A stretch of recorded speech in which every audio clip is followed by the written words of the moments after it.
is November 10th, 2018. My name is Ramon Rodriguez, and I'm interviewing Ray Baez for the Voces Oral History Project at the University of Texas at Austin. We're in Austin, Texas. Again, thank you, Ray, for allowing us to interview you today. Just as a reminder, this interview will be archived for the Nettie Lee Benson collection on the UT Austin campus. As we said earlier, if there's anything you don't wish to talk about, we respect your wishes. If there are things you want to talk about, please let us know. You may stop the recording if you need to get a drink, use the restroom, just let us know.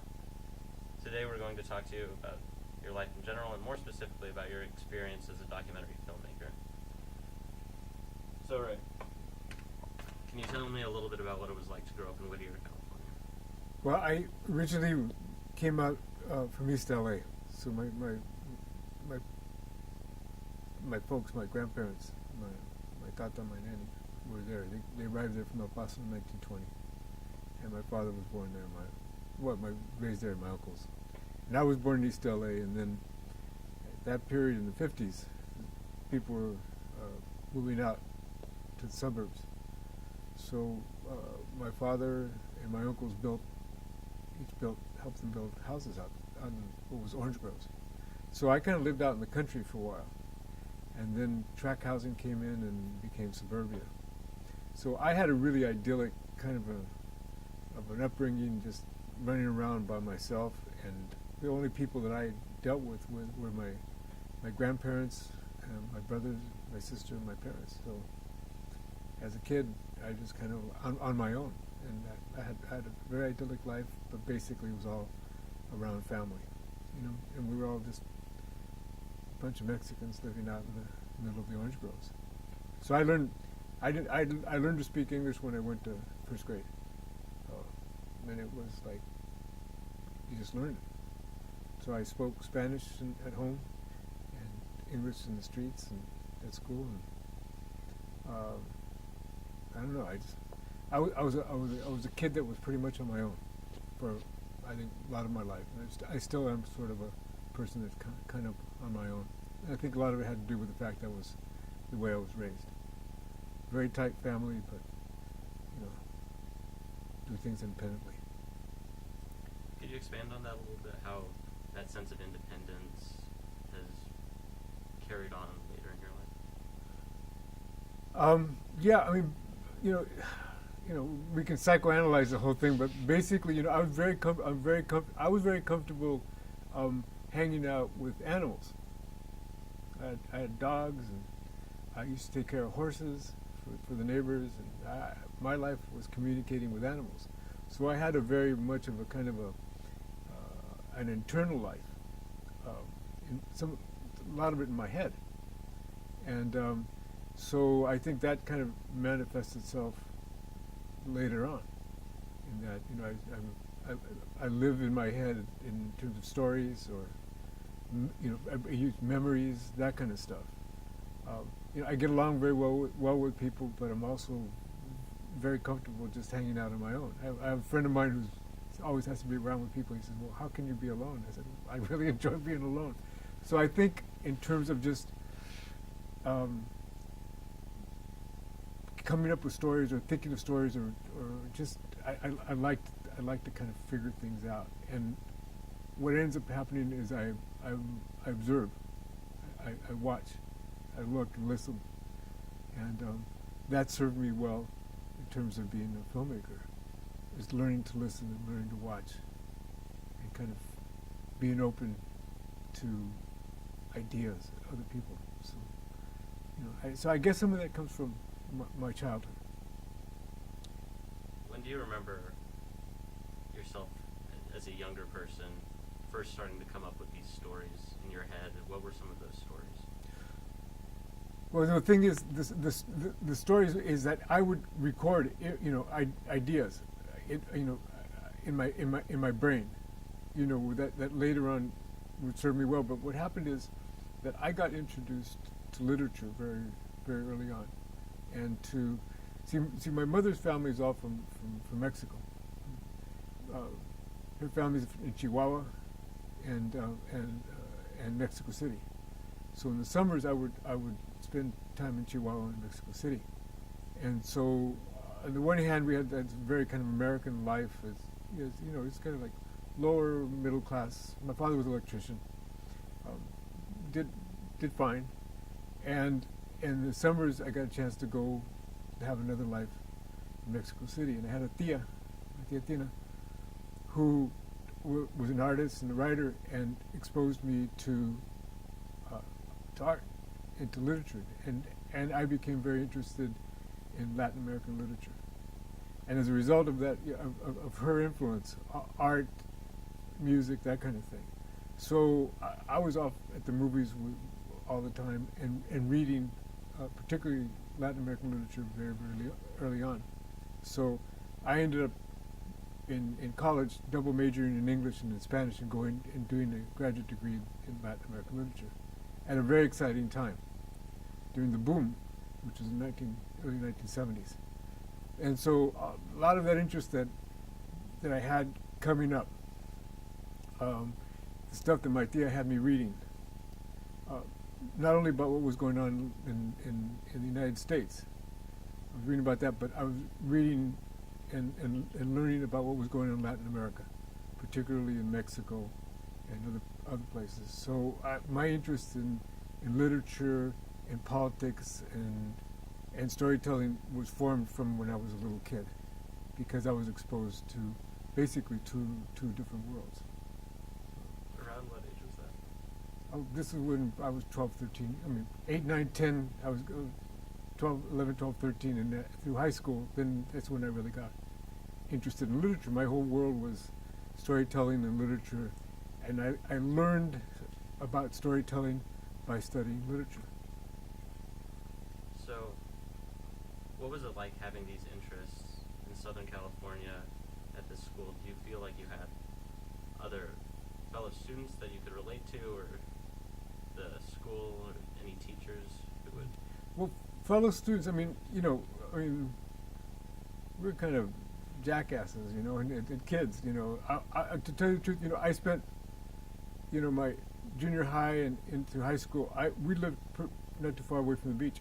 I was surfing 4 days a week, and so I was interested in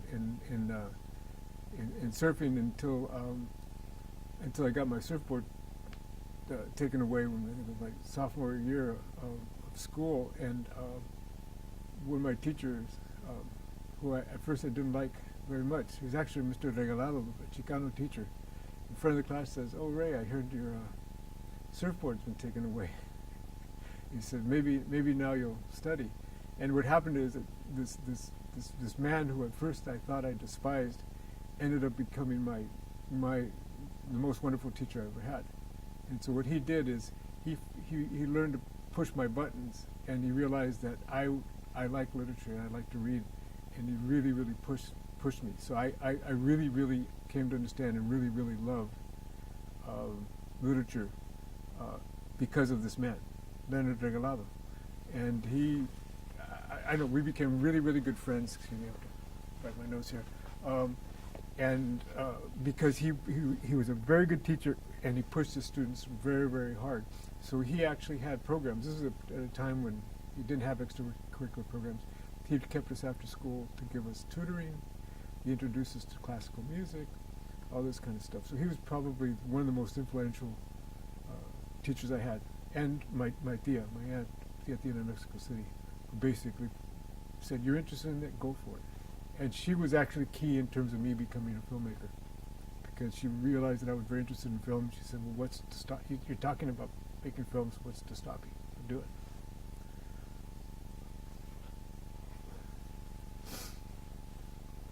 Were there any authors or specific works that influenced you? I guess in high school. Well, it was interesting because I remember reading Langston Hughes. Nobody was reading Langston Hughes. We were reading, Gabriel Garcia Marquez. This is when he was just, people hadn't even heard of him. We were reading, Sor Juana Inés de la Cruz. All kinds of obscure Mexican and Latin American authors. Federico Garcia Lorca.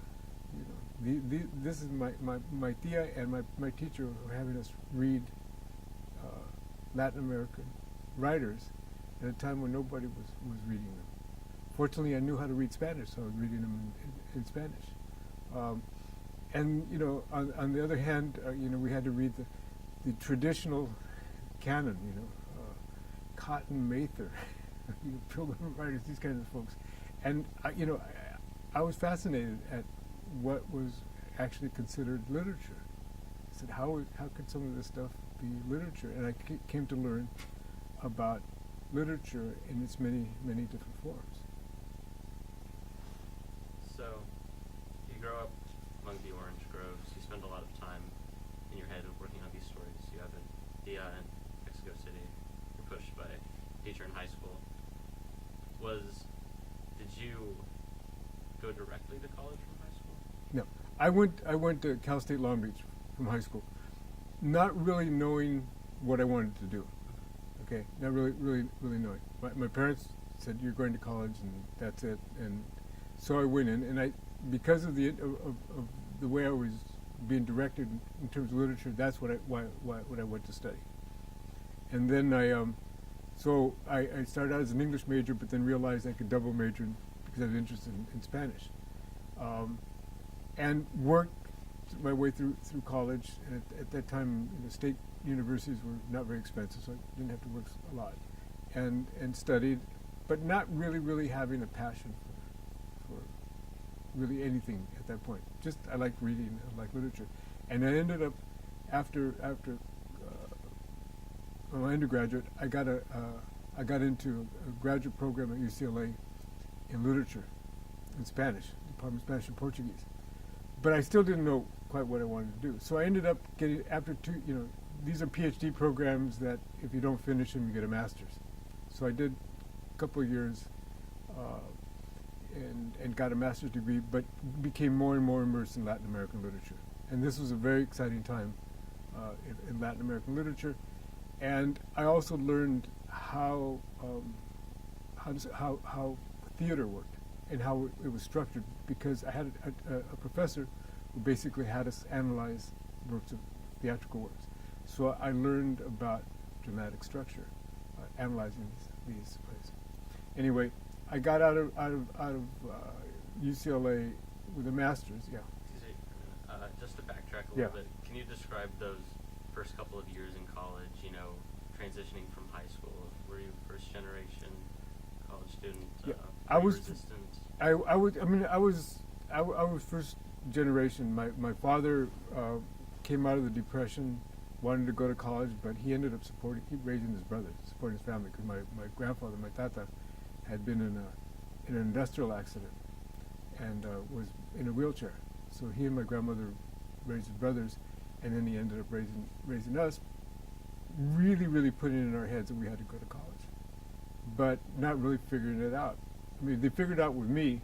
By the time my second brother came along, they kind of knew the drill and we were able to get scholarships, and my other brother, my sister.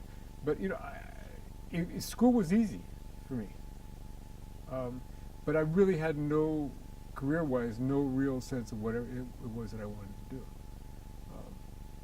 So I just said I went into graduate school because that was the thing to do, because I got a fellowship, and it was literature because that's what I was interested in. But I didn't have a real passion for it.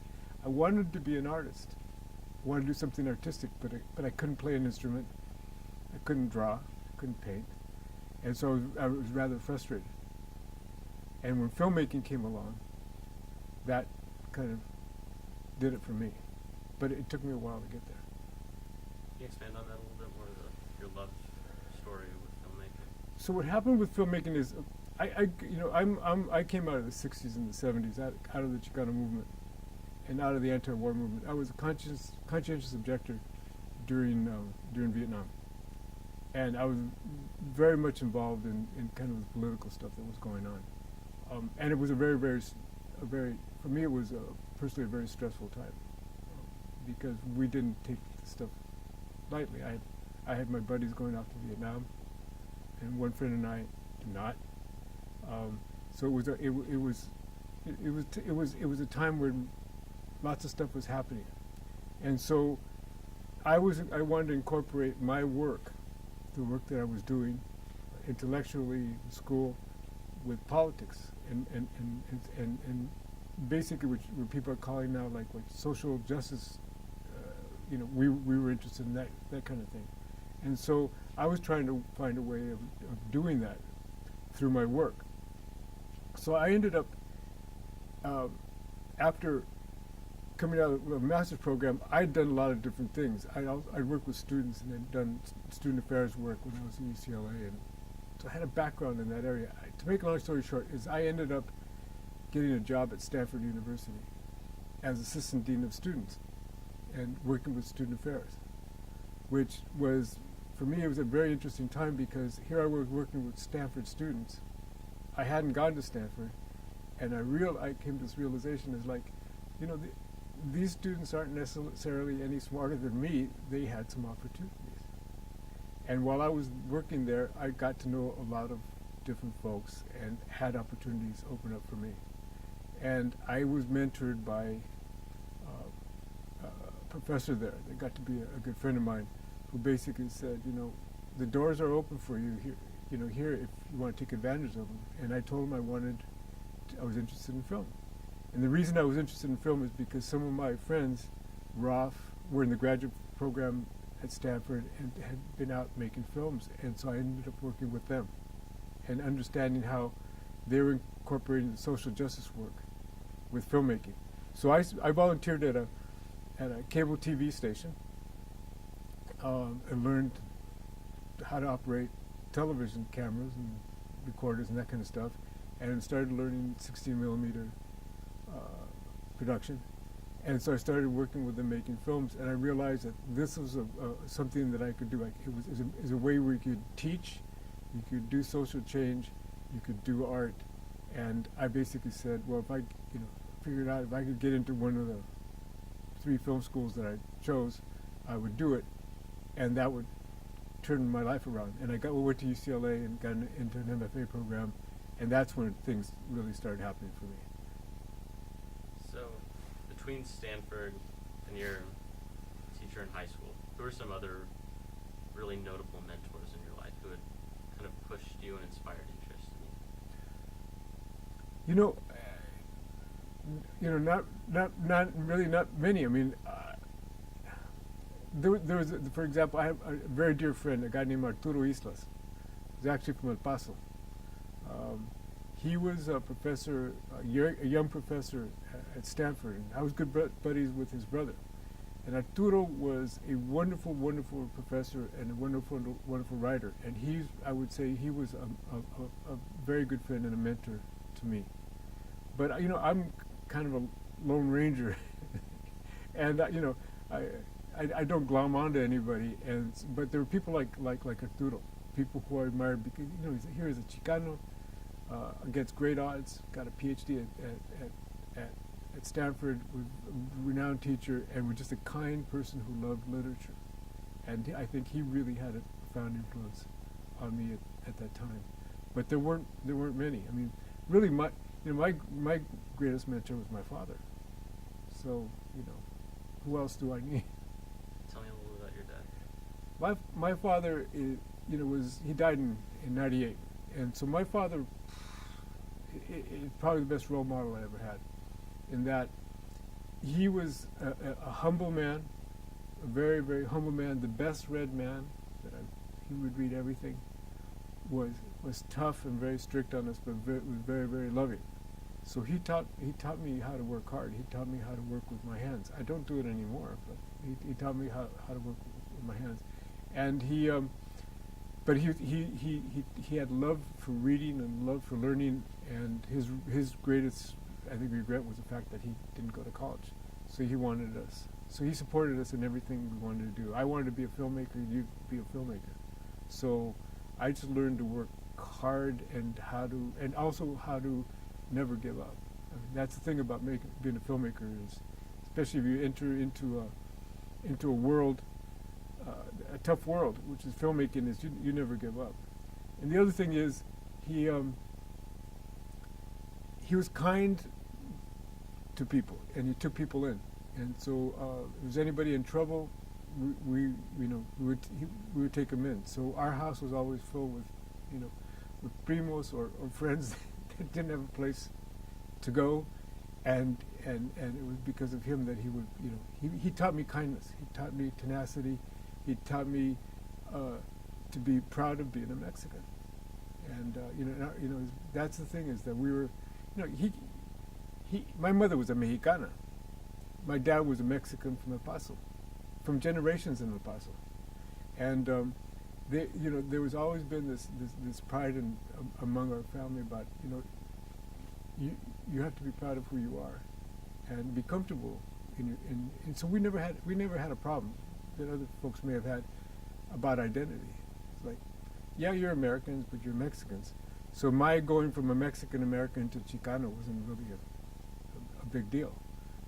He understood why we were, when we started declaring that we were Chicanos, why we were doing it. As a matter of fact, when he would refer to Mexicans, it was always raza. The concept of raza goes back a long, long time. So it was like, oh yeah, he's raza. He's raza. He's our people. So that's, he had us understand very early on who we were, and to be proud of it, and to be comfortable in our skins, and not to be ashamed.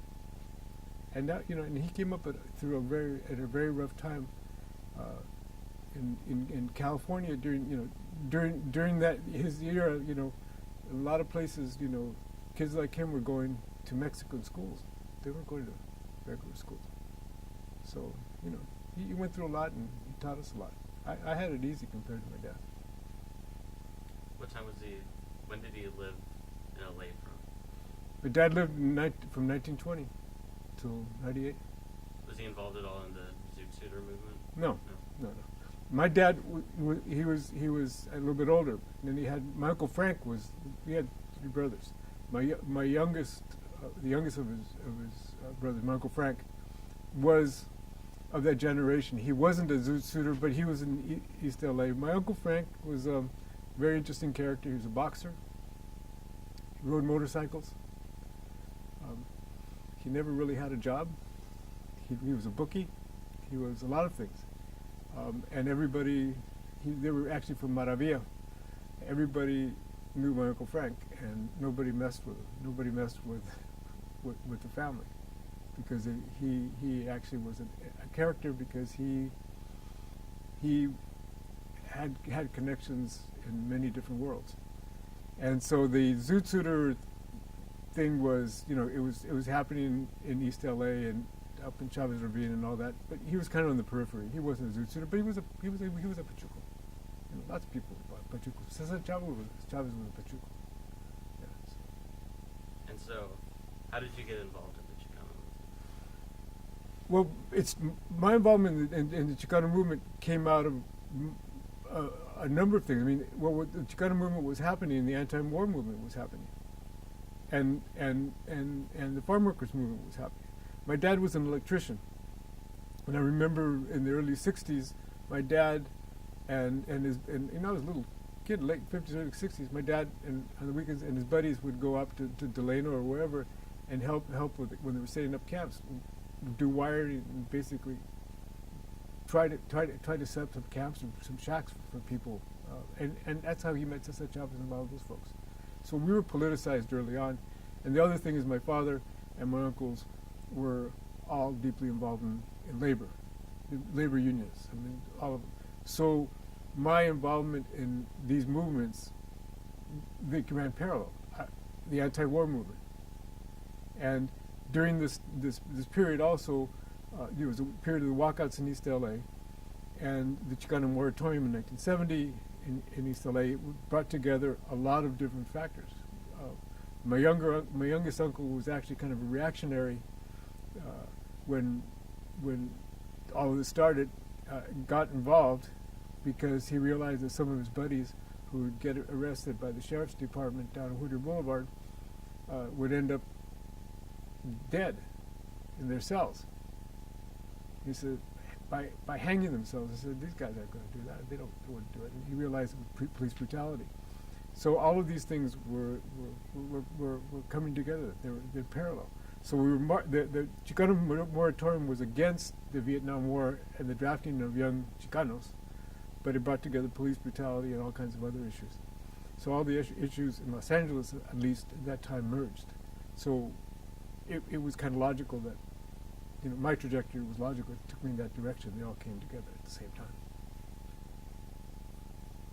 And were you still at UCLA during that time? No, the early time is in '70. I was just graduated from college from Cal State, and then I went off to UCLA, and the war was still going on. I continued that kind of work, anti-war movement, as well as we were recruiting, trying to get Chicanos on campus. The other thing is that I was a student, but we were trying to bring Chicanos on campus at that time because there were very, very few. Can you tell me a little bit more about those efforts? Well, the thing is that it wasn't something that was really planned out very well. I mean, they were started. I don't think there were even Chicano studies at that time. There were a few Chicano faculty on campus. A guy named Juan Gomez Quiñones, a very well-known scholar now, was just getting his PhD, and at that time trying to get a Chicano studies movement going on. But this was a time also where Chicano movement was going on, but the Black Power movement was going on. So there was a lot of activity around UCLA. So we would actually the office that got me the scholarship. I got a Danforth fellowship to go to graduate school. They were basically asking students to go out and help recruit other students. So what ended up happening is, as a student, I was going out from UCLA all over the West Coast, meeting other Chicanos and trying to bring them to UCLA. So that was one thing, but we were also getting involved, and we met the folks who were involved in the blogs. That's where I met Moctezuma Esparza and all these other folks who were involved in politics. And at that time, the student body president was the first Chicano student body president, whose name I'm blanking on right now. So they never had a Chicano, and so basically, like in 1970, it was a big deal that we had Chicanos, a few Chicanos on campus, and we had a student body president who was a Chicano, whose name I forget. It's funny. I wish I can't remember his name. So, what were some of the stories you heard during that time when you were traveling, visiting with students, and would they end up influencing your work later? What ended up happening is that traveling around, I met a lot of folks. I mean, one of the people that I met, for example, was Daniel Valdez. Danny Valdez, Luis Valdez's brother. And, at a conference. And I started meeting all kinds of folks who were involved in a lot of different issues. So at that time, for example, when we were out on a recruiting trip, we ended up in Davis, UC Davis, in that area, and came across what was called DQU University.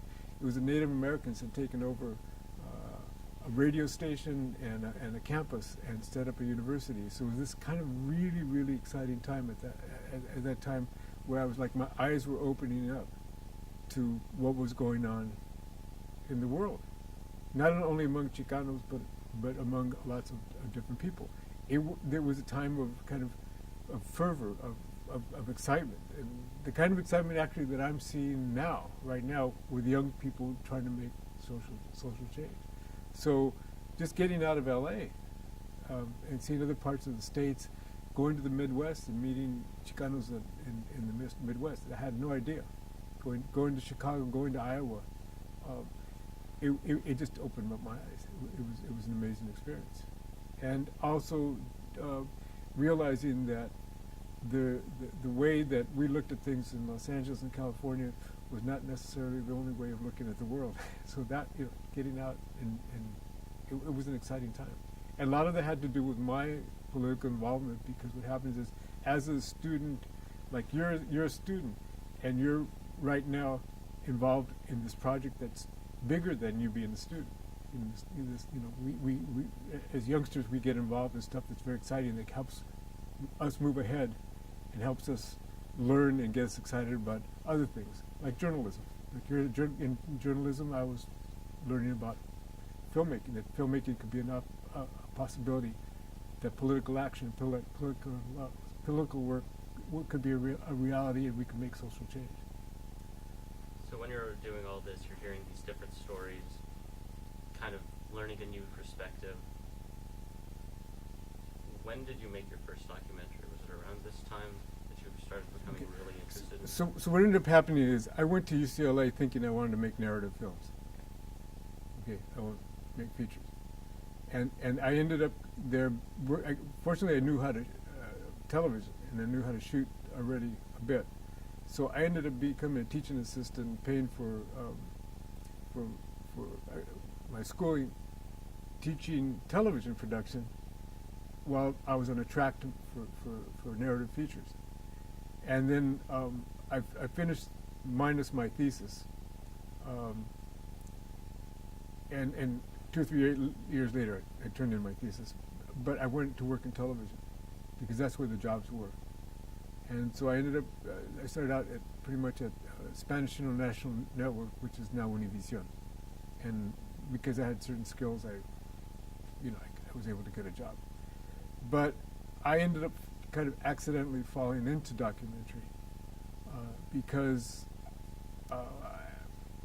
after a couple of years at Univision, I was able to I moved back up to the Bay Area because I'd moved away from there for school for a while.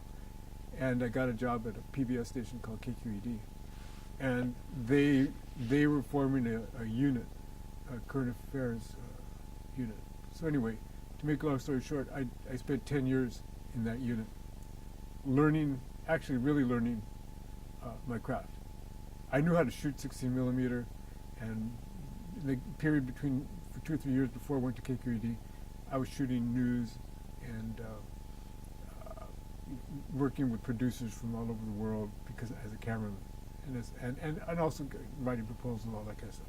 But I really learned the craft and working as a team and on deadlines at KQED, where I was there for 10 years.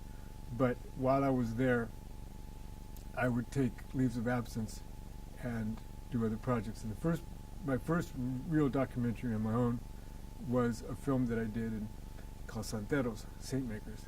It was a half hour on wood carvers from New Mexico. And that was something that was mine. It wasn't, I could do it my way. We shot it at 16 millimeter with my friends and got some NEA money. And that was my first documentary. But what ended up happening is I started out writing scripts and trying to get stuff off the ground, and then falling into documentary, I fell in love. Because what ended up happening is I ended up going all over the world and meeting people that I never would have met and seeing things and hearing stories I never would have heard if I'd done anything else. As a journalist, as a filmmaker, you get to parachute into those situations. And that I ended up falling in love with that. That's where it took me. So I have this parallel track of being working in the mainstream, doing all kinds of different stories, but also doing stories about Latinos and Chicanos. Saint Makers, Santeros was these folks that go back 500 years who've been carving in this tradition, that came over with the conquistadores, and the tradition remains still in New Mexico. So I've been a filmmaker who's a Chicano, who's done Chicano Latino themed films, but also have done, my career has taken me in a lot of other directions too. What do you see as a Chicano theme? Well, what is that? It's a good question. Anything, Chicano theme is probably something that has to do with us or some unique aspect of being a Latino. So, I don't know. The stories that I've done, for example, Santeros was about New Mexican wood carvers. So that's a Latino theme. And I did a film recently about Pedro Guerrero, a photographer's journey. Well, he happens to be a Mexican American, a Chicano, who was a photographer. and most of his work was on architecture and three mainstream American artists. So that's a Latino theme. But it could be food, it could be just about anything. So I don't know. It's you know, a Chicano. Lots of times their stories, their stories are universal stories that happen to have a particular angle or a person on which it is focused that makes it unique, because that person is a unique Latino or Mexicano. So I don't know. I don't know if that's answering your question or not. Thanks. So tell me a little bit about Santeros. All right. So how did you hear about this story? Okay. And why did you want to cover it? Okay. So Santeros, in San Francisco, there's a place that still exists. It's called Galeria de la Raza, and it was established by two artists, Ralph Maradiaga and Rene Yanez. Rene just passed away. And these guys were committed to Latino, to Chicano art. And so they had an exhibit there of these wood carvings. They're many of them are in the tradition that goes back, to 400 or 500 years. And some of them have kind of evolved. And I was blown away at these sculptures. Some of them about yay high. Some of the big caretas de la muerte that are huge. And I said, well, who are these guys? And so what happened is, through Rene, and he introduced me to some of these artists, and I took a trip out to northern New Mexico, to Nambe, Chimayo, and all these places, and ended up taking about 4 or 5 trips and getting to know them, and they got to know me. And so we were able to raise some money, and I ended up going out there and focusing on 3 or 4 of these artists, just because I'm fascinated by the art. It was beautiful, and I wanted to know who these folks were. And their stories go back hundreds of years. These people are from the land. That's their home, and that area, I don't know if you're familiar with it, but it's some of the most beautiful country. It's high sierras, and I loved it. So we ended up doing that film just because it was a film that I fell in love with the land, I fell in love with the folks, and it was a story that hadn't been told. And we got NEA money because the NEA realized, this is an important story. They had recognized one of these artists as kind of one of these artistic treasures, and it was visually a beautiful film to do, and we did it. It took a couple years to finish it because we had to cobble together a lot of the money. But that was shot in 16 millimeter, finished on tape, and it was just a wonderful experience. I got to work with my friends, people who really cared about it. And that was my first Latino, my first Chicano film, my first independent film. So how did you release it? Well, really, that was a different story. We couldn't. I went and knocking on the doors of individual TV stations. PBS wouldn't pick it up, so I ended up making individual sales to probably 20 TV stations just by contacting them. I've got this film, this kind of thing. I was self-distributed, and then Tapestry International picked up the distribution later, the educational distribution and the international. But I was knocking on people's doors. Again, that independent side of you, working hard to get the story out there. Yeah, and PBS wasn't going to pick it up. I needed to get it out there. I mean, basically, I have this idea of like, if you make a film and nobody sees it, then what's the point? So you got to get it out there somehow. So, after it was finally distributed, did you start making works that were important to you right away? Start making more documentaries? No, what ended up happening is this, that I had children and family, and I needed a job. So I stayed at KQED for 10 years, and basically doing lots of different documentaries during that period. And the one thing is that while I was at KQED, I made a film that kind of changed my career, and it was a film called Children of the Night, which was about street kids. We made it as a local production, and this is where I mentioned early on that Hector Galan was influential. So basically, what happened is we were doing short documentaries, like 10-minute docs. We're doing half hours and occasionally hours. Some reports from McNeil Lehrer, NewsHour, but a lot of local stuff. And so I ended up making a film about these kids, young men, who were working as prostitutes on the streets of San Francisco. And this was during the age of AIDS. So that film came out as a local production, a half hour about these kids, but I stayed with them and got to know them and kind of figured out what the story was. And then the main character committed suicide. And at that point, we went back and figured out, well, what happened here? And I'd established a very close relationship with his friends and his mother, etc. Anyway, that became a front line, and it became a very, very big hit across the country because it was dealing with what they called throwaway kids. And it was at the height of AIDS. And one of the kids, the leader of this group, a middle-class kid named Ian Brown, who committed suicide, and his best friend was Beto Gonzalez. And Beto both spoke Spanish, of course. Ian had picked it up because he lived all over. And we bought it because we got along.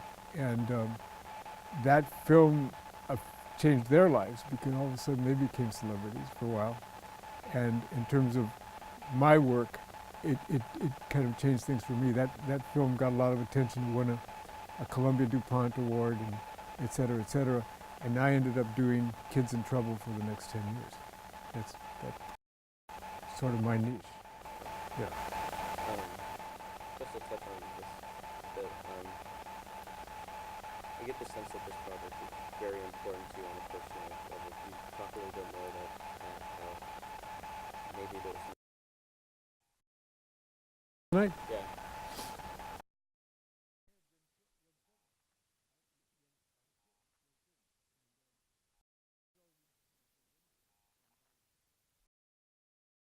I spent a lot of time. I knew the streets of San Francisco just because, as a producer reporter, I was everywhere, and so I started to see young men popping up on the street corners on Saturday afternoons, like here, and I figured out that I wanted to do a film, kind of exploring who are these kids and why are they on the streets, and so part of it had to do with my curiosity. And a lot of it had to do with the fact that I couldn't understand how some of these kids, 13, 14, 15-year-old kids, were living on their own and prostituting themselves. So I tried to figure out every way I could how do you do a film. I hung out with the cops. I hung out with social workers. I finally hung out with people who were actually working with some of these kids, and got to know some of the kids and started hanging out with them. So for me, it was like this process of trying to figure out who are these kids and what's going on, and how can they be on the streets at a time when AIDS was hitting, and we were all aware, becoming aware of what was going on with this AIDS epidemic. So I remember, though, going to my executive producer and saying, I want to do this film on these street kids, and he basically said, why in the hell would we want to do a film about these sleazy kids? And he says, I don't believe you can pull it off. So I brought 3 or 4 of the guys into his office one afternoon, and sat down and talked to him, and that afternoon we agreed to do the film. But it was a process of discovery. It's one of these films where you're on the streets with them, and as a journalist, with certain lines that you have to draw.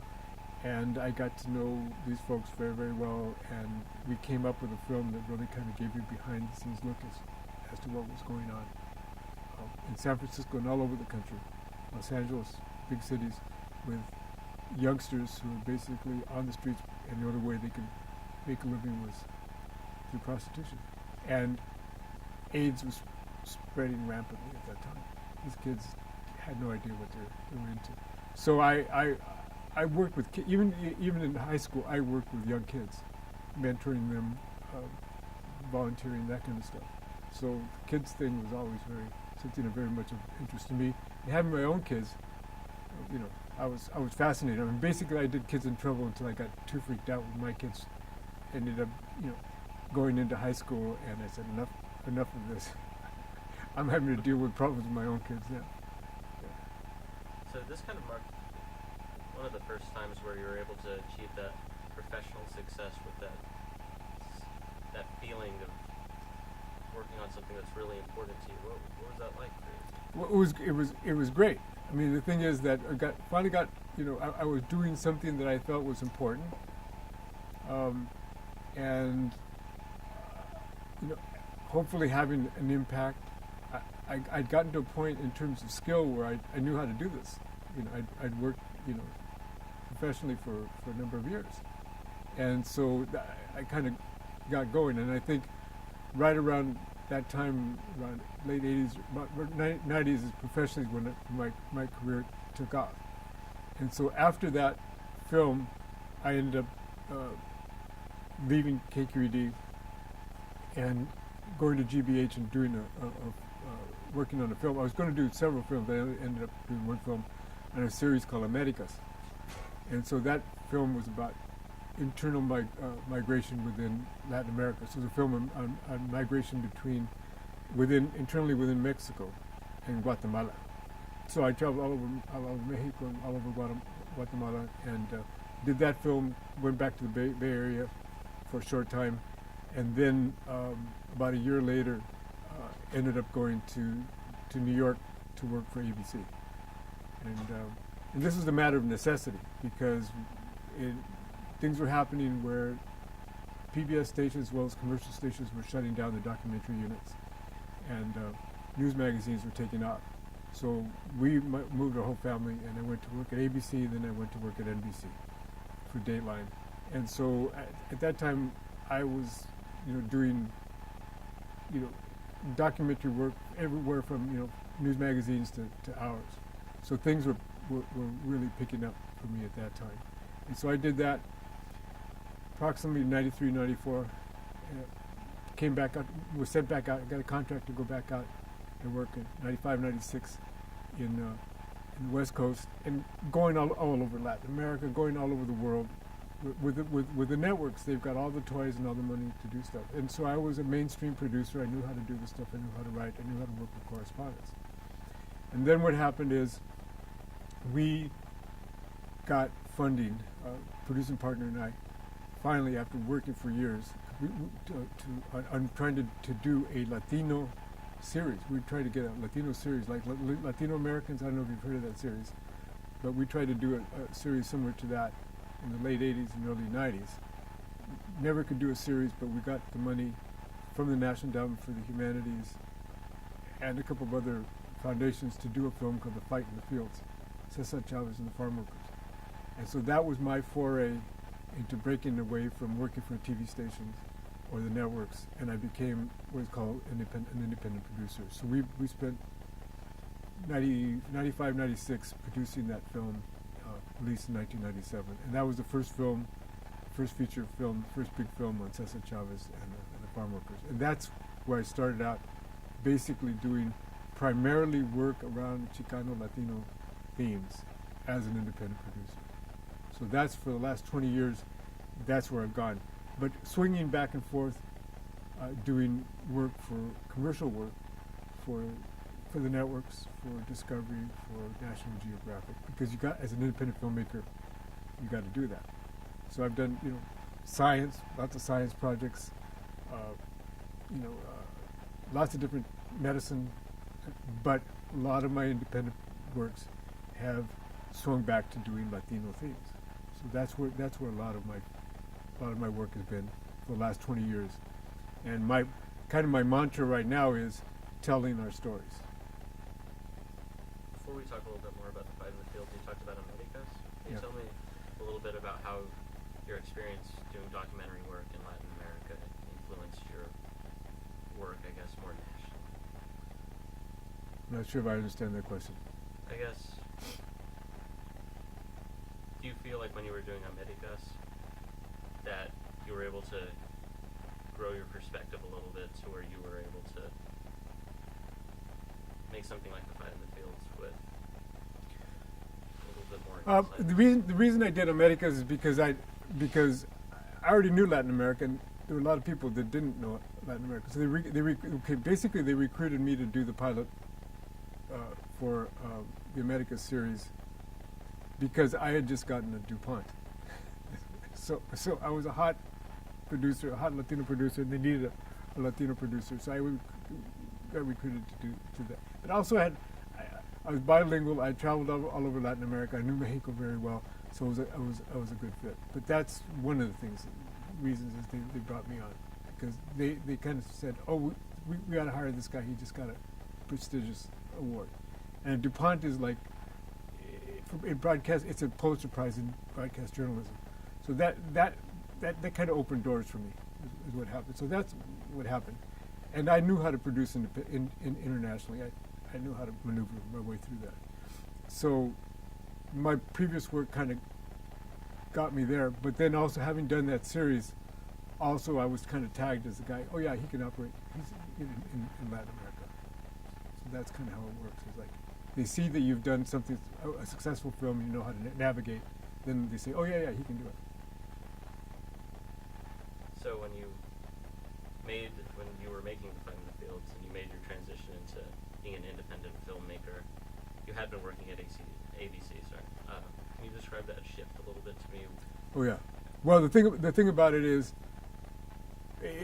working for somebody else teaches you good lessons and good discipline. So what happens is when you're at a network, you have everything you need. And I covered floods and fires and all kinds of things. You need a helicopter, you got a helicopter. You need a jib, you got a jib. They can fly an edit suite to wherever you are. That kind of stuff. So you just show up and you do the work. You report, you write, you do that kind of stuff, and it's fun. But then it's not your story. You maybe occasionally you'll do a story that you pitch.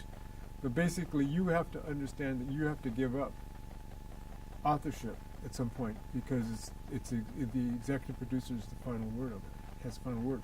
So there are situations where I didn't agree with the final product in terms of the emphasis or the way that it shifted, but it's not my show. Okay, you're working for a network. When you're an independent producer, and on The Fight in the Fields, it was my co-producer and I who were responsible for the delivery of that program and for doing the research, but it was ours in our perspective, and it's important. We had final cut. Ultimately, PBS has to approve it, but it was our show. We made it the way we felt it had to be done, and it's a personal, it's an emotional investment, and you got to do really, really good work. And I was always trained to do really good work. And also it was inculcated in my head by my parents and by everybody around me that as Chicanos, as Mexicans, you got to do work that's twice as good as anybody. You don't slough off. So we did a really good, strong, beautiful film, because Rick Tejada Flores and I, who co-produced it, really had that feeling, that idea is that we had to do a really kick-ass show. And it was a film that was very well received. It was a challenge because we were doing not only a biography of Cesar, but we had to do the biography of a whole movement, which was a big effort. It was a big deal. So it just having that be our film was really, really exciting, and also the attention that the film got. And I had covered Cesar for years when I was at KQED, so I had developed a relationship, but as a reporter producer, a very different relationship. So when we went and made the film, Cesar had just died, but we knew all the family members. We knew the stories, and we felt that we were at a point where we were very honored to have the have the possibility of making this film. So it was for us, for me, it was just one of the best experiences of my life. Walk me a little bit through the entire production of Okay. Fields. Okay. You know, Well, you and Rick. yeah. Well, the thing about making a film like that is it's complicated. He had worked for the union, so he had some insider. He knew a lot of folks from the inside. I had reported on Caesar and the farm workers and a lot of the issues for years, but in making the film, it was a different story. For one thing, is in order to get access to a lot of the material, very important films that were made, is that you had to go to the archives at Wayne State University, which are the labor archives. And in order to get access to the archives, the union had to sign off. So we spent over a year negotiating, dealing with the UFW, so that they would trust us and understand what we were going to do before they agreed to make the film, to be involved in the film.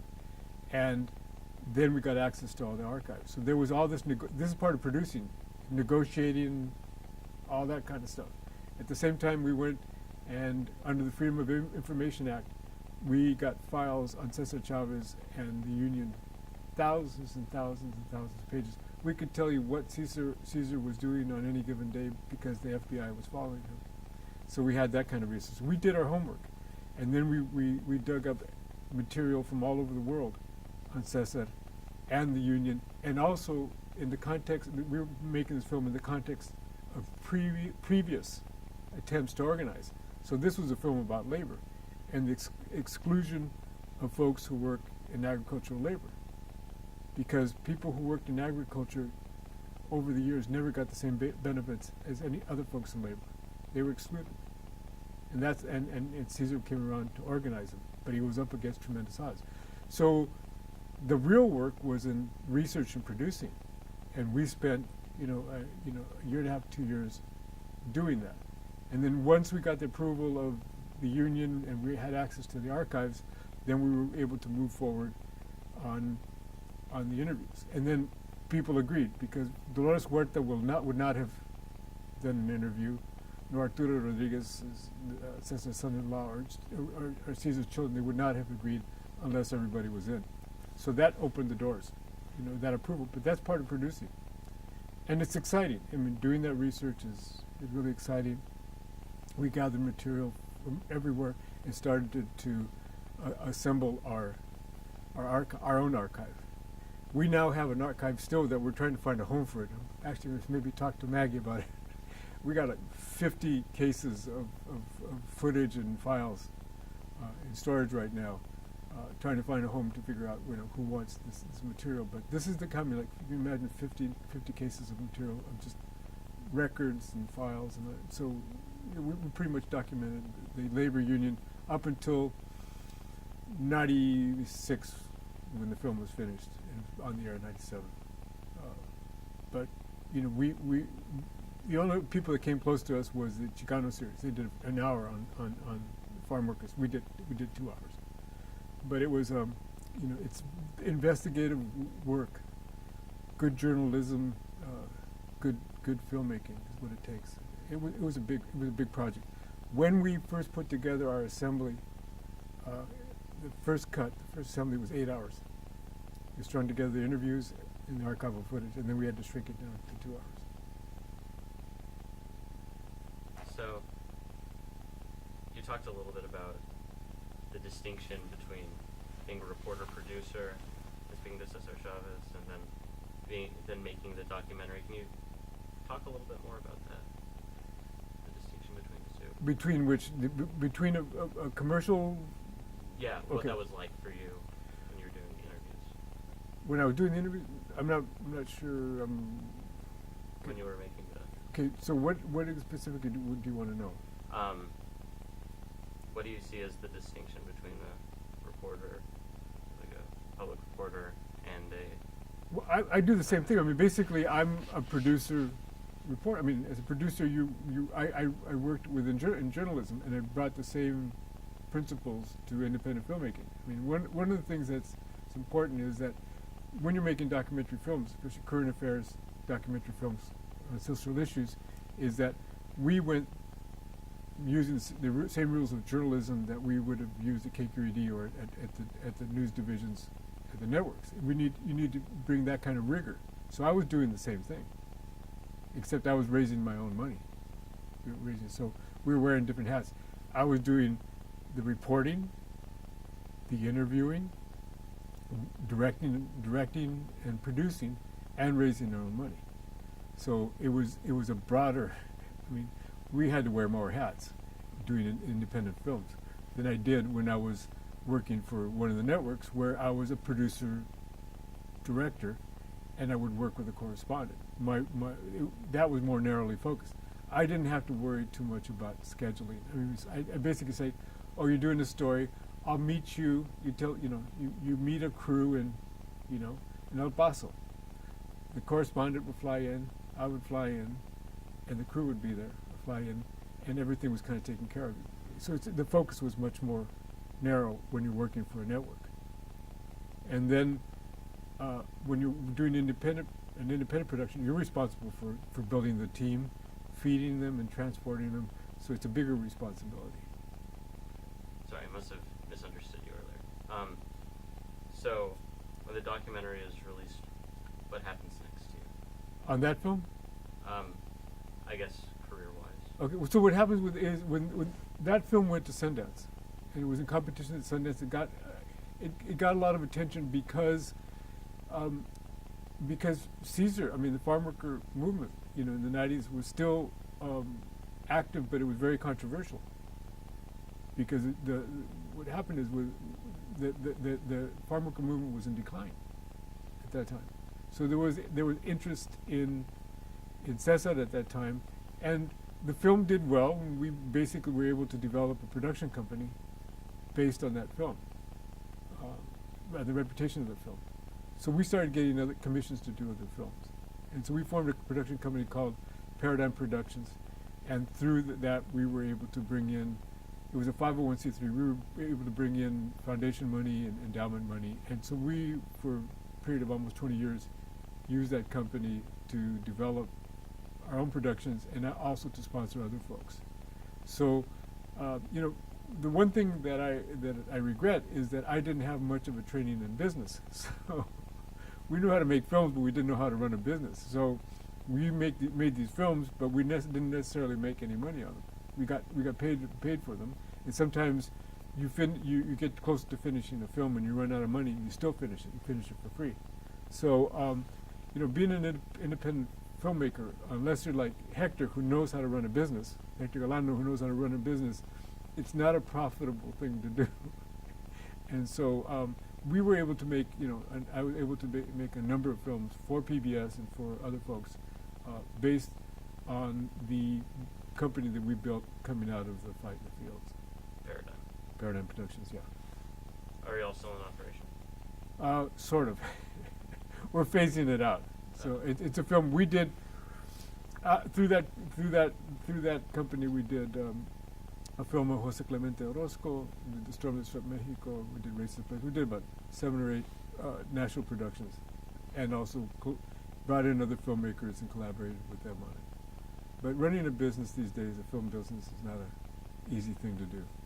So at the same time, both Rick and I did outside projects where we were hired on to direct and produce. So when you were kind of wearing this business hat, that was a new challenge for you. And unlike filmmaking, which is something that seems like you really took towards, you didn't really pick up this one as much. Can you? Well, the thing is, in making an independent film, you're responsible for raising your own money. Okay, you have to raise the money yourself, or your team has to raise the money, and that for me is the least pleasant part of filmmaking. I don't enjoy that at all. But if you're going to do it, you got to do it. So, for example, I mean, this is a war story that's painful, and Hector actually reminded me of this. I spent 10 years developing a film called The Storm That Swept Mexico, on the Mexican Revolution. And this was a film that was a passion film. My grandfather and my great grandfather in Chihuahua had fought in the revolution, and so as a kid, one of my passions was the Mexican Revolution, because my abuelita would sit down and tell me stories, had me reading stuff since when I was 8, 9, 10 years old. He subscribed to a magazine that came out for the veterans of the Mexican Revolution. I had a pile of them. Okay, so I was always very, very interested in that, and I'd read through literature. I'd read Memorias de Pancho Villa, El Águila y la Serpiente, all the great works of literature around the Mexican Revolution. So I knew that stuff really, really well. And so in 1998, 1999, I got a chance to start developing. There was interest. I was interested, and PBS was interested in the film of the Mexican Revolution. And we spent 10 years raising the money for that and developing the film at the same time. So what happened is, for example, we got a little bit of money from the National Endowment for the Humanities to do some research. And so we put together a team, brought together the leading scholars from all over the world to kind of figure out how to approach this. So that was exciting, that was fun. And then we raised a little bit more money from PBS to do some research. And at that time, I had found out that there were a handful of Zapatista veterans still alive in the state of Morelos. So I got a little bit of money and went out to Morelos actually through one of my uncles who had the contact, and we interviewed 4 former Zapatistas. These men were already over 100 years old, and did on-camera interviews with them, not knowing if we were ever going to get the film funded. I squeezed some money out of PBS and said, look, we found these guys, we've checked them out. We checked their military records, everything. These guys were the real deal. But we got to get them now, because they're going to be dead by the time we get this thing funded. So, a year or two later, yes, they were gone. But we had them on tape. So, but it was when we worked with the National Endowment for the Humanities, plodding along step by step, getting blocked, and it was 10 years of real hard work to get that film done. But it was one of these passions that I had to make this film, and the film was finally done in 2011, 10 or 11 years after I started actually trying to produce this film. So it was one of these things where I was driven to do this, but most of my time was spent not only in research, but raising money. And this is not something that I was trained to do. And it's not something that I like to do, but it was absolutely necessary. So I learned along the way. I wish I'd had some background in actually how to manage the money. But, as an independent filmmaker, you've got to learn to do everything. You've got to learn to do budgets, you've got to learn how to negotiate, doing all that kind of stuff. But that was a very painful experience. So in that 10-year stretch, what are some other projects that you Yeah, in that 10-year stretch, I did 2 films for Discovery, 3 films for National Geographic, a lot of corporate work, and, I don't even remember. We did a couple of PBS films, but, there were a lot of productions. I was teaching at the same time. I started teaching at UC Berkeley. And so, yeah, it's like whatever you can do to keep it together. And then once we got the money, production money, then I could take a year and a half off just to dedicate myself to finishing that film. And that's what I did. And fortunately, we got funded around 2009. 2009, 2010, we were working on that film. 2011 it was released. And that was a wonderful thing to see your work finally on a big screen and on PBS. And that film has gotten international distribution because there wasn't anything like it. Now, it was a very painful experience because I was able to raise money from the endowments as an independent producer when other folks wanted that money. And we got into collaboration with the Dallas TV station, KERA, that didn't go very well. And it kind of locked up our money for a number of years. And this is one of these battles that you end up having, in that this was a film that I felt very passionately about, and I wasn't about to give up control. and we ended up battling over who had final cut on that film, and it was a very ugly, ugly situation. But I felt very, very strongly about the fact that it was my project, and it had to be done by me, because as a Chicano, I had a unique perspective. I understand how things work in this country, in the U.S. I grew up. I'm an American. I understand politics. I understand history. I understand it very well, but I also understand Mexican history. And the relationship between the United States and Mexico has been very rough, and for a long time. And this film really was about the relationship between the U.S. and Mexico. For example, Francisco Villa, General Francisco Villa, and his relationship with the U.S. was very, very complicated. Some people depict him as a Robin Hood. Other people depict him as a bandit. He's a much more complex person who actually had a very good relationship with the United States up until the very end. The Americans loved him until the end. And in the end, after the Americans betrayed him, is when he and his men raided Columbus. Now, the stories about, Columbus raid and all this kind of stuff, they're just kind of mythological. But a lot of it had to do with his relationship between the United States. And it goes back in that United States basically treated Mexico and Latin America as its colonies. And the Porfiriato, the dictator that they overthrew in 1910, was basically a man who wanted to bring Mexico into at that time, 19th, early 20th century, who gave away all the natural resources of Mexico. I mean, really, the Americans owned more of the natural resources and territory or property in Mexico than the Mexicans owned. The Brits were in there, the Germans, everybody. Mexico was a shell. They owned nothing. And that was one of the motives behind the Mexican Revolution, was to take some of that back. And so so I wanted to explore those history from the point of view that I knew and I had studied, because I knew the literature. A lot of it came out of literature. I knew the scholars. I worked with them. And so we were able to tell the story from a unique, in my opinion, point of view, or a point of view that I think got closer to the truth.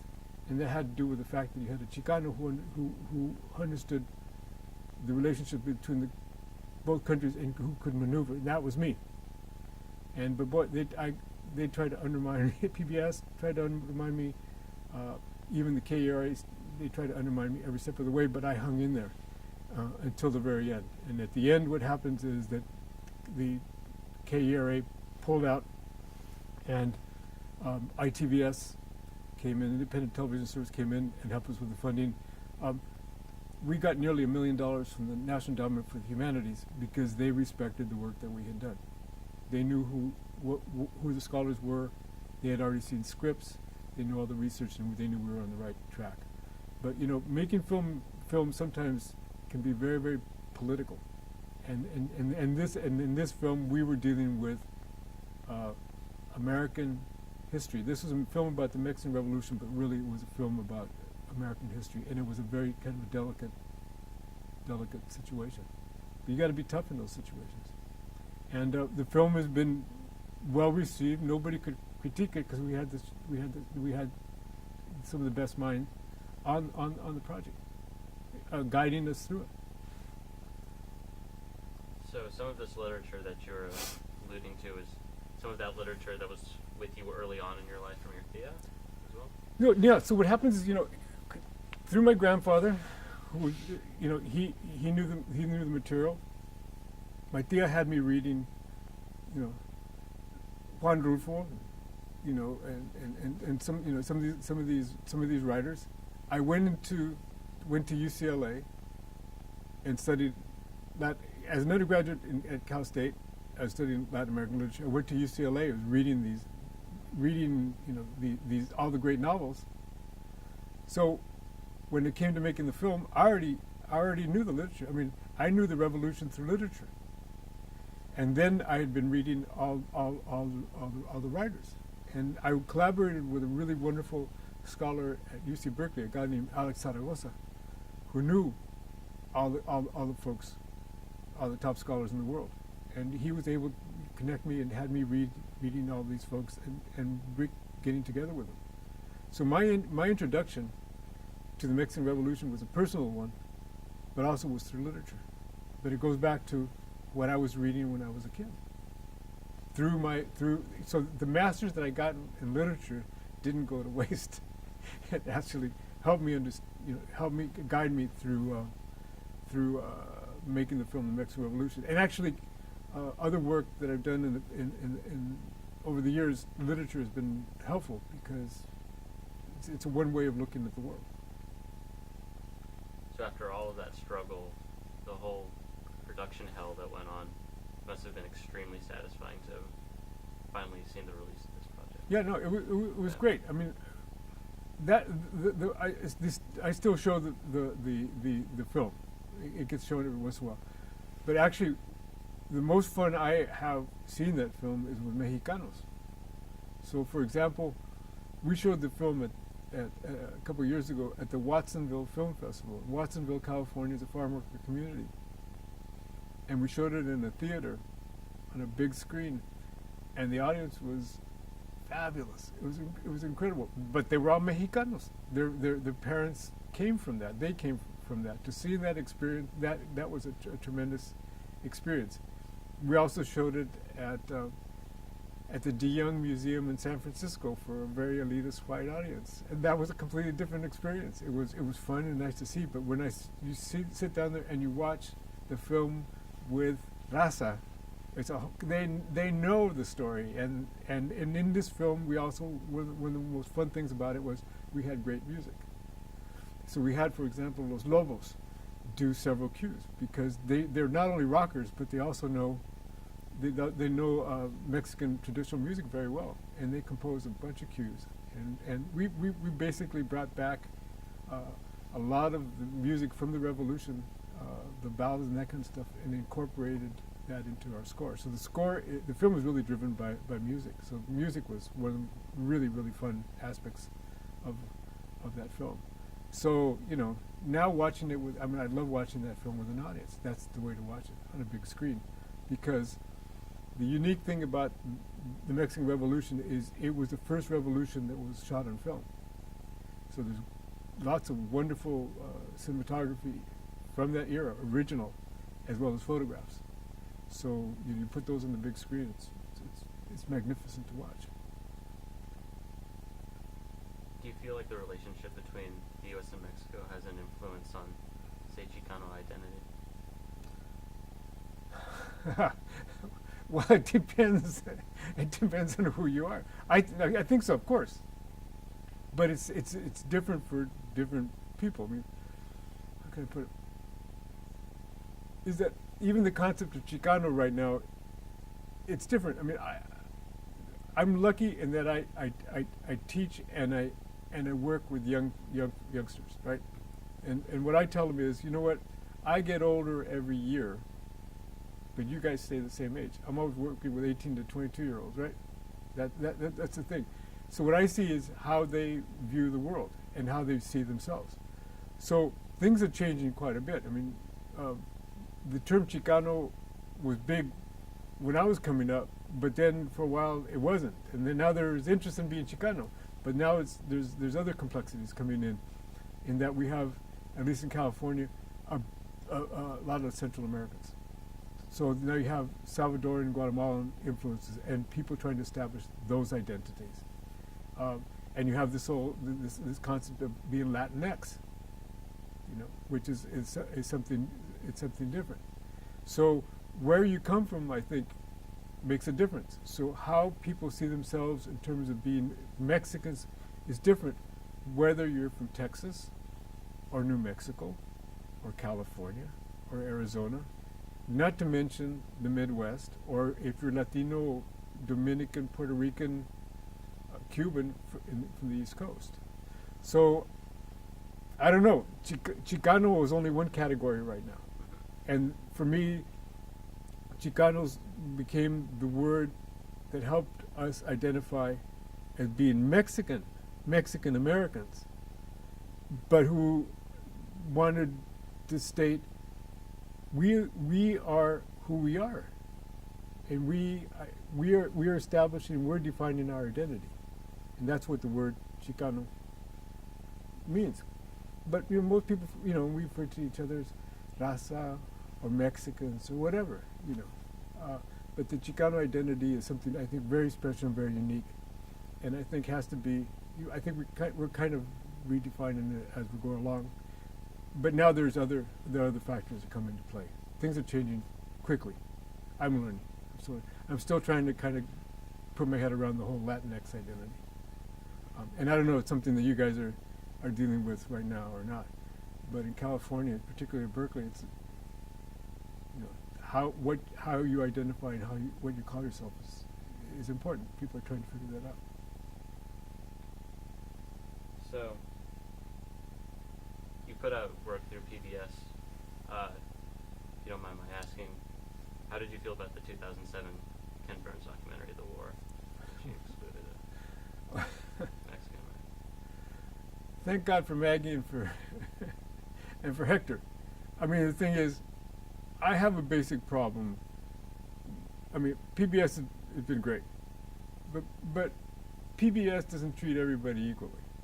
So I'm used to going to PBS and dealing with PBS and working under their guidelines, under their rules. Okay, we follow the rules, and there's a certain vetting process from the very beginning, from when you start developing it, to get their support.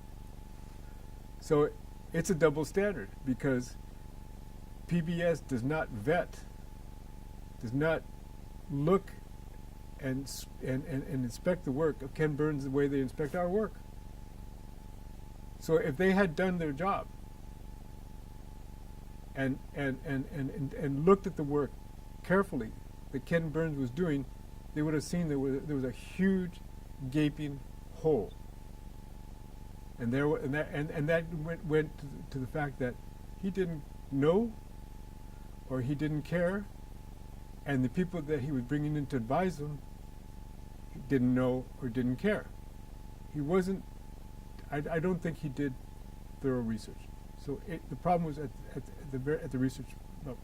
I mean, racism or whatever, it's another thing. But in terms of just looking at the facts and looking for good stories, he blew it. And PBS blew it.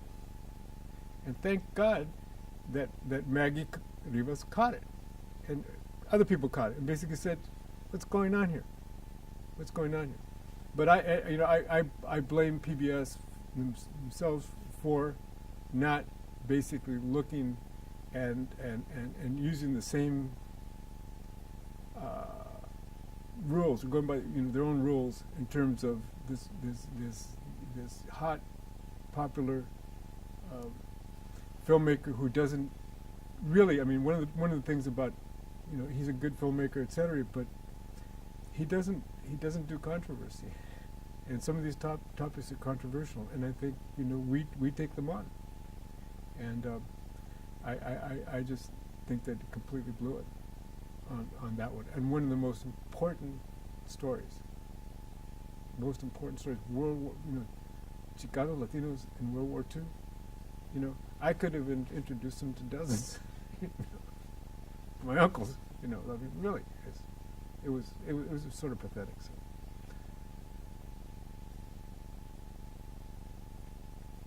So when the documentary was finally released in 2011, your documentary, not Ken Burns's, where did you go from there?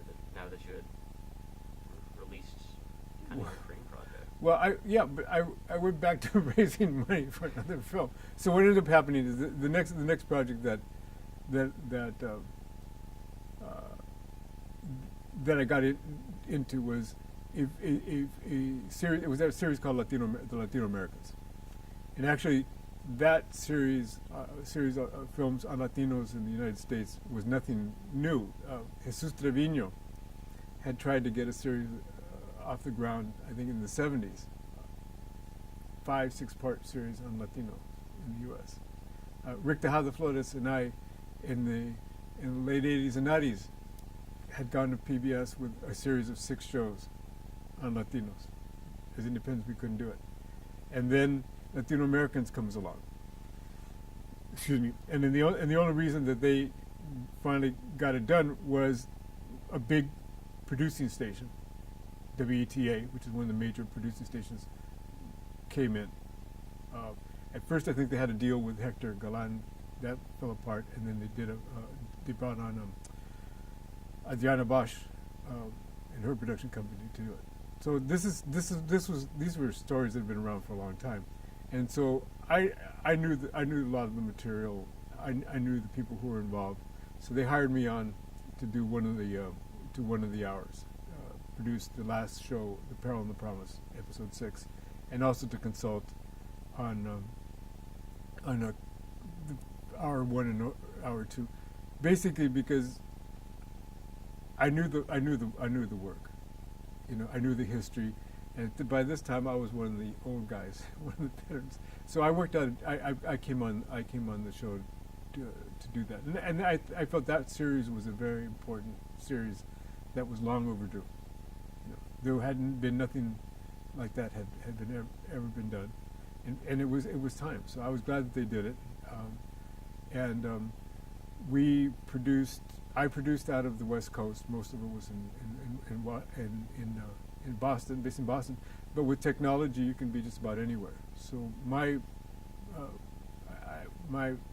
production company was not involved in it. I came on, built my team in Berkeley, and that series came out, and it's still a significant series. There's a lot of ancillary materials that came out of that, educational materials. I use it at Berkeley to teach. It's a wonderful historical series, but it's the only series, the only thing that's out there that really deals with many different aspects of Latino history and culture, including the important roles that Latinos played over the centuries, from the establishment of the Americas through World War II, and now looking at the future, the Browning of America. So that was the next show. I mean, that came out in 2013. So, for a few years here, I'd had, every couple of years I have been involved in a film, in a broadcast film. So, the last few years have been really busy. But I've gotten a chance to work on some good shows. Do you have any exciting projects coming up? Well, the thing is, not coming up, but I did a film after that, and this is going back to my whole mantra of telling our own stories.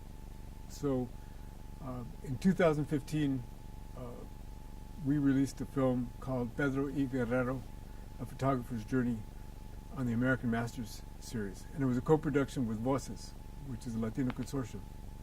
And that film was the story of Pedro Guerrero, who came out of Mesa, Arizona. He's a Mexican American, but this is one of these families that his family had been there for generations. This is one of these families where the borders crossed them. These are families that went back and forth from Sonora to Arizona for centuries. And Pedro left Mesa, Arizona when he was 20 years old because he had a rough time. The family had been established, but he had a rough time. He was an ambitious, short, brown man who fell in love with the police chief's daughter and basically got run out of town. He liked blondes at that time.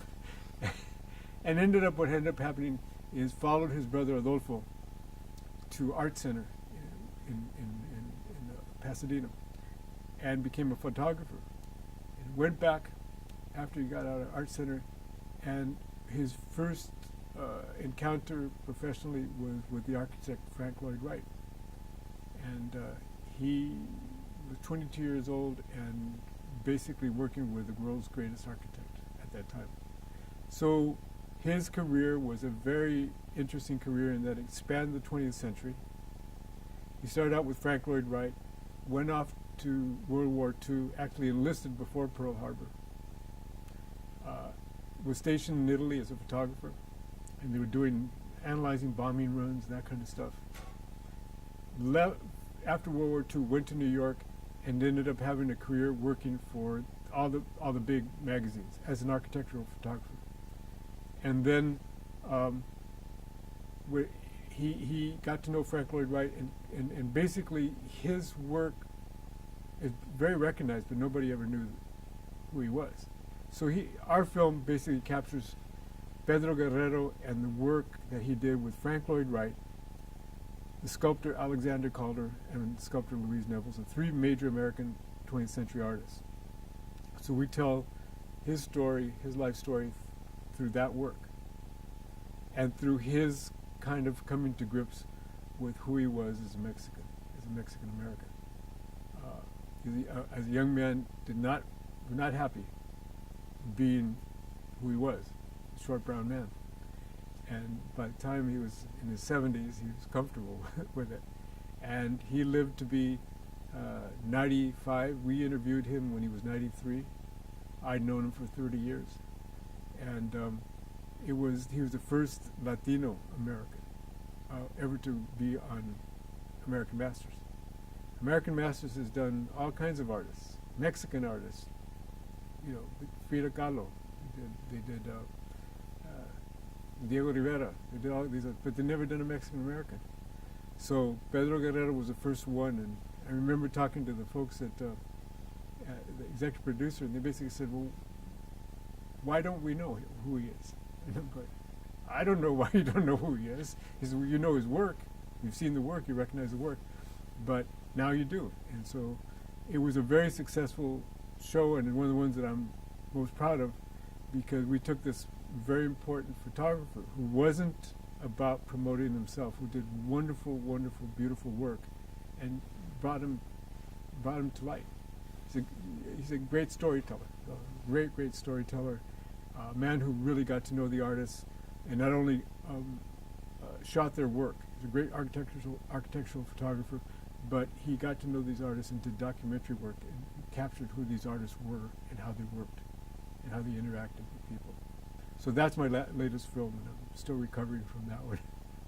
And trying to figure out what I'm going to do next. Yeah. You teach at Berkeley? Yeah, adjunct faculty at Berkeley. How long have you been there, and was teaching something you ever saw yourself getting into? Well, teaching is something that I kind of started out doing. That's what I thought I wanted to do. And so I've been there as adjunct faculty teaching probably for about close to 15 years, but early on it was just sporadically. Now I'm there and I teach a course every semester and some summers. So I developed a series of Latino film courses, which basically deal with Latino narrative as well as documentary courses, but there's survey courses. And then I also teach in the fall a small production course. I'm working with about a dozen students to tell their stories, to develop their own short films. So I enjoy that. I've mentored and worked with young filmmakers for a long time. So I'm spending a lot of my time recently helping people finish their films. People, get these great ideas, go out and shoot, and then they have to figure out, well, what am I going to do? How am I going to finish this film? And that's what I've been doing a lot of the last few years. Is getting those films to the finished to the air. There's great stories out there, but sometimes they get stuck, and I'm trying to help. The last 10% of making a film is sometimes the hardest. Just wrapping it up and finishing the writing and the cutting. Is that where you find it gets stuck mostly, is around the editing process? What ends up happening is that, I think what happens is, like, sometimes you get too close to the material and you have to, and you don't want to give it up. And so if you want to get a film on the air, it has to be, PBS, it has to be an hour, has to be 56 minutes and 40 seconds. So, or if it's a half hour, it's 26:40 or something like that. So helping people cut stuff out and shape it and get into a form that it works dramatically and you can get it on the air is sometimes hard. Plus, finishing a film also involves not only shaping and editing the film, that kind of thing, but it involves all this logistical stuff around rights and legal stuff that, as independent filmmakers we have to deal with, and I know how to do that. So, for a first-time filmmaker, trying to negotiate all of that, negotiate rights, deal with errors and omissions insurance and all that kind of stuff is really, really intimidating, and that's why I can help. But also, help coming in with a fresh perspective to help them shape the story is sometimes helpful. Can you tell me a little bit about your Latino narrative class? Okay, so I teach two. I teach one that's Latino narrative from 1950 to 1988, and another one which is 1989 to now. And so basically, we look at films, Latino themed or Latino made films, from multiple perspectives. We look at it from what did it take to make this film? From critical filmmaking perspective, but most importantly, the films that we look at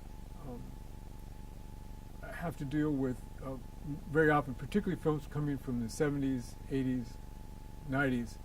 There's a social and a historical context, and I find that students, even students from Cal, know nothing about history, or very little of history. American history, much less Latin American history or culture, that kind of thing. So basically, I come in and present the films, have them do readings, background readings, and for example, in the last couple of weeks, we've been dealing with, in my class, for example, 2 or 3 weeks ago, we showed El Norte. Well, here's a film that came out 30 some odd years ago. That film is as relevant now as ever. Why? Because it's a story of 2 young indigenous kids making their way from Guatemala to the U.S. What is happening right now? You have families making their way up. So it's a repetition, this continuous cycle from the 1980s. So fortunately, I have that perspective. As an old guy, I was reporting on this stuff in the 80s, and familiar with, knew Gregory Nava's work in El Norte, and here I'm able to give them the context of what's going on now. So it's kind of exciting to be able to look at some of these films that have this kind of a context. So that's the approach to these films. If we look at the work of Alejandro González Iñárritu and some of his work, Alfonso Cuarón, it's contemporary stuff, where there's coming from a historical perspective. So I teach film from filmmaking as well as historical, as well as political perspectives, which is kind of brings in all of my love. So I enjoy teaching those classes because I developed those classes, and I'm doing stuff that I feel very passionate about. So I've kind of like come full circle, and able to talk about things that I'm really excited about. I mean, today I was sitting down and talking to Bernardo Ruiz, and he just finished a film called The Harvest Season about Mexicano vintners in Napa, California. He just finished this film, and in the spring I'm doing Latino doc course. So he's going to come and visit my class. He's going to present his film, premiere it, because they're putting it on the air in May. Come, we get to show his film, and we get to sit down with a filmmaker. And we'll bring in some of the vintners to sit down and talk to the class. So it's a unique opportunity, I think, for students to not only see these films, meet the filmmakers. And that's the wonderful thing about being in this group. I'm connecting with all these other folks, and see how they're made. We brought Cristina Ibarra, who's here with us, last year. She and her partner Alex, they're making a film called The Infiltrators. We brought them to Cal, to my class, and also to the community to talk about making their films. Cristina's film Las Martas, we've shown it, we brought her out. I mean, we have right now in the midst of the people that you're interviewing, wonderful filmmakers whose films I show. I've shown Hector Galan's Los Mineros.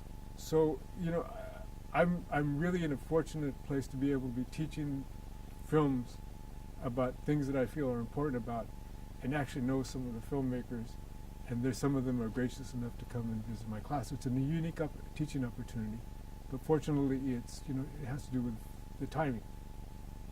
And I'm teaching at a place where there are sometimes we have to raise money, resources to do that, and I'm sure that kind of stuff happens here at a major university like the University of Texas. So I'm having a great time teaching these classes because it's bringing together lots of things that I'm interested in. Would you say that? How would you say your approach to teaching part one of the course and part two is for you? Well, part one deals with a lot of with historical events. So, for example, very early on in my class, I show a film called The Salt of the Earth. I don't know if you're familiar with that, but it has to do with, it's a film about miners in southern New Mexico, zinc miners, Mexican zinc miners who went on strike. This was a film that was made in 1954. And it was directed and produced and written by three North American gringo filmmakers who were actually banned. They were part of the Hollywood 10, or the large group of filmmakers and activists and labor activists who were basically banned from working as a result of the McCarthy era. These guys could no longer work. Some of them went to prison because of Eugene McCarthy and former President Richard Nixon, who were involved in these scandals, basically getting rid of people who were deemed subversives. So I showed that film, and it's basically regarded as one of the first Chicano films, because the miners were involved in writing the script along with the filmmakers, and they acted in the film about a very important strike. That was a film that was banned in the United States from the mid-50s until the early 70s. That's censorship, that kind of thing. So the approach to that film is one approach. Okay, I'm looking back. There are people that can talk about it. And then I go and show some of the more contemporary films. And actually, those contemporary films are reflecting some of the same issues that were being dealt with back then, but in a much more contemporary way. And actually, the youngsters in my class have actually seen some of these films because they're feature motion pictures. Iñárritu did Birdman. He did The Revenant. But they don't know that he did Babel or Amores Perros. And so basically it's like connecting them. So it's two different, the more contemporary films they're connected to in a way that they don't even know that they're connected to. And they're dealing with issues right now that are very, very contemporary. But it's going back and forth. In my early class, the class with the part one class, the films from the 50s through the 80s, I'm showing La Bamba and Zutsu, two films by Luis Valdez, which are dealing with historical issues in a very different way. So I look at, first part is a lot of history. The second part from the 90s on is much more as Latino films and Latin American films. I also look at Latin American films dealing with issues that are much more contemporary that I think students can relate to in a different way. It's a different way that they're connecting with films. And then of course the documentary film course deals with some historical films, but also we're looking at a lot of the films that young filmmakers are making now. Like Cristina Ibarra, Bernardo Ruiz. Jesus Trevino is one of the old timers. We look at some of his old films. But it's exciting stuff because Latino films are becoming more and more, or the Latino themed films are more and more relevant now than they ever have been. And if we didn't teach the courses, if we didn't develop the courses on our own, then I don't know if people would be seeing them or even know about them. You spoke a little bit about some of these issues being very similar to ones that we have faced in the past, facing Latinos. Could you talk a little bit more about that, obviously, along the border? Well, the thing is that if you look at history, very little has changed in terms of the relationship of the United States and Latin America. Very little. So, what's going on, at the U.S.-Mexican border, there's nothing new there. The way it's being depicted is what's different. But we have a situation right now where people are coming up from Central America as refugees. These are truly refugees, fleeing from situations where the United States was directly responsible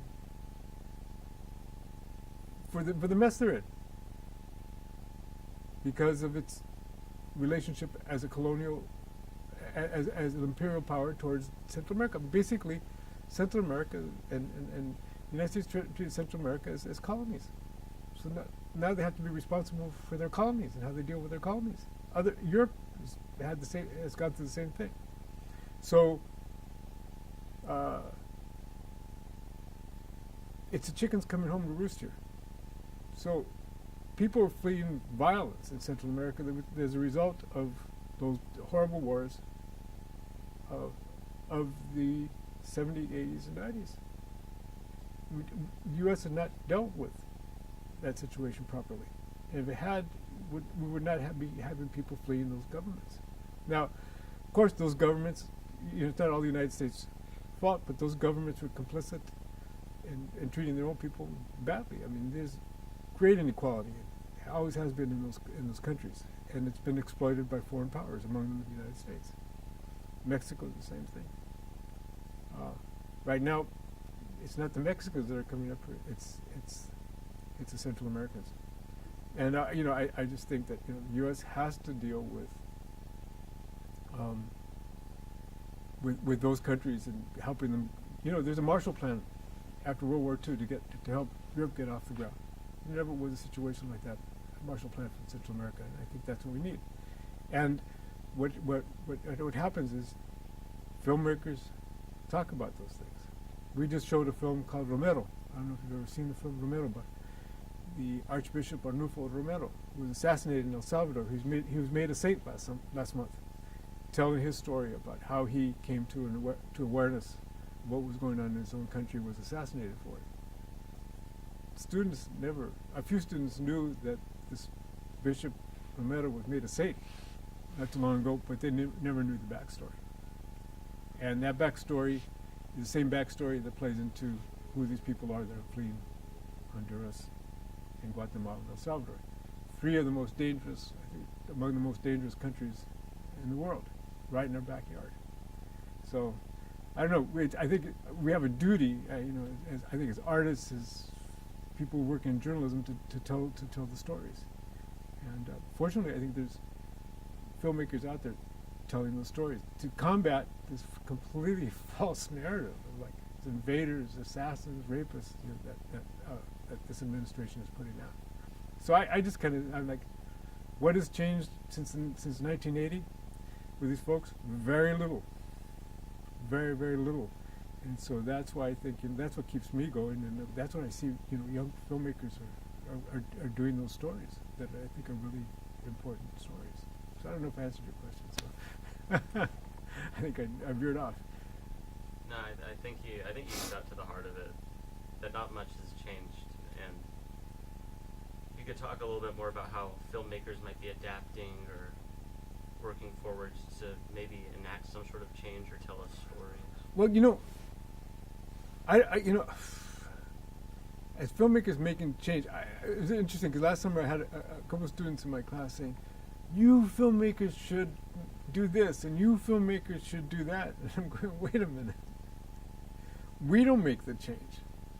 We tell the stories. You make the change. And I'm putting it back on my students. I said, you know what? I'm of the generation that kind of screwed things up. I said, you guys are the ones that are going to fix it. And maybe you guys can help fixing it by understanding how the world works and by making social change. And one of the ways that we can do a little bit is by telling our stories, by doing good journalism, by making films that expose some of these things that are that are going on that are wrong. Social issues. That's why right now social issue documentaries are a big deal right now. And it's for good reasons, and I'm thrilled. But filmmakers aren't going to change the world.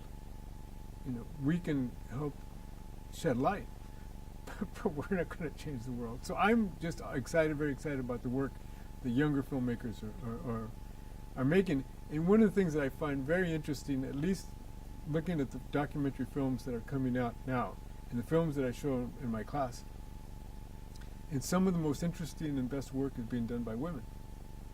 And I'm not scientifically, or you know, I don't know what's going on there, but I just, when I go to program the films for my course in the spring, I find that some of the best and most interesting stuff is being done by women. I don't know exactly why. I'm asking. I'm trying to figure it out. But I'm optimistic because, you know, I'm not the one that's embracing all these, you know, virtual reality and all these new technologies that I think are going to make a big difference. You know, it's you guys that are doing that are up on the technology. I know how to tell stories. I know how to basically, you know, all the basics of camera and editing, but I don't know. I'm not as familiar as you guys are with all the new tools that are coming out. That are, you know, you guys can do some very, very exciting things. I'm still back.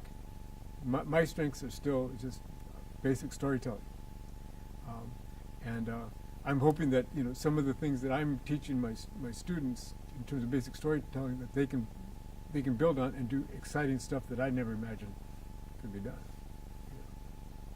Have you seen that so far? I'm starting to see it, and just in terms of like, I don't know. I'm constantly surprised. I'm like, oh man, I never thought of that. You know, I mean, this kind of thing, like in terms of how social media is being incorporated into storytelling.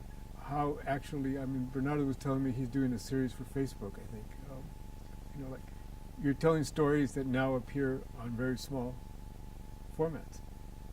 I was always looking at television or big screen, but now there are stories that are being developed so that you can see them on completely different devices. I find that fascinating. Like, how do you do that? You know? How do you think about it? You know, what kind of stories can lend themselves to that? So it's kind of having to wrap your head around all these new technologies and new ways of seeing. You know, nobody watches TV at what they call appointment TV anymore. If you know, even if I'm doing something for PBS or whatever, ask my students if they're going to watch it on TV. No, I'll watch it later on my computer or however. And just the way people approach watching things. People watch things on their devices. They're watching them on their watches. Watches and watch things on watches. That kind of stuff. All that's new and requires new ways of looking at things. And I'm excited about that. But I don't know how to do it. That's the thing. You guys are the ones that are figuring it out.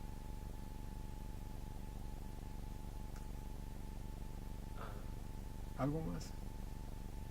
Do you have any closing remarks or anything you'd like to? I don't know. You guys, you asked me all kinds of questions. I don't know. You guys have any other questions? No, this has been a fascinating journey. Yeah. Thank you. I don't know. I don't know what else to tell. I think I talked about the films that I was, you know, that I think were significant. I think one point in moment was handing it off to the new generation. Oh, they're the future. Really. Good luck. Well, in that case, it was a pleasure. Okay, likewise, Ramon. Thank you very much.